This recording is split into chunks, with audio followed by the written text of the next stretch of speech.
lastel on meeldimus püsimine päris keeruline. Aga see on niimoodi. Taha käis ringi, tihti oli see, kes muutis suunda. Ja kindlasti, kui lastega alguses mängida, siis lastega ennast ka tahavad seal ringis mängida väljaspidi ja tagurpidi. Kindlasti esimese korraga mitte üldse mängu tuuagi suunda muutma. Tihti muutis suunda ja tiriti jättis ühe vahele.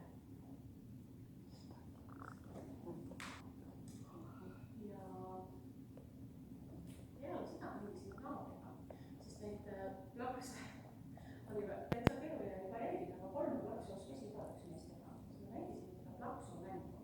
Aga mängisin sõbraga 1, 2, 3. 1, 2, 3. Ja taustaks oli YouTube'ist leitav Clap, Clap Song. Seal ilmub YouTube'ist üks tore video.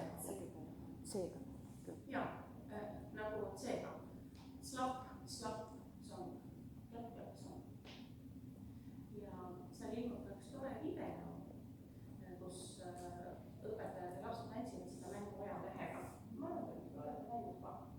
Aga lugu oli nii inspireeriv, et ajalehega tegid ajalehega.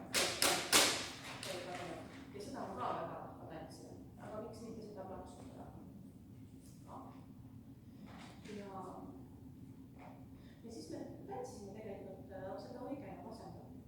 Minu meelest seda on ka lõpuks, kui mõnede asjalike lõpurühmadega saab seda Eesti rahvatantsu tantsida, siis tegelikult miks mitte 5-6-aastane nendele näiteks juba teha niisugune keeruharjutus mõnest muust tantsust, mis jälle hiljem on neile natukene tuttav ja nad oskavad seda kuidagi, nad ei tea isegi täiesti täpselt, kuidas nad seda oskavad.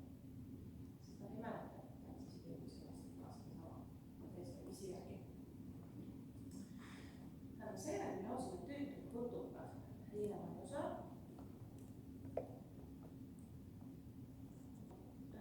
Tihti ma õpetan lastele laulu koos pillimänguga. Loomulikult siis me ei õpi ära ühes muusikategevuses tervet laulu 3 salmi, aga küll näiteks ühe salmi, sest väga mõnus on pillimänguga kaasa laulda. Siis see laps, kes on keskendunud pillimängule, tegelikult ei märkagi, kui ta juba laulab ja see, kes tal on ära laulda, täiesti märkamatult mängib kaasa pilli. Aga siis mängib see kiirelt.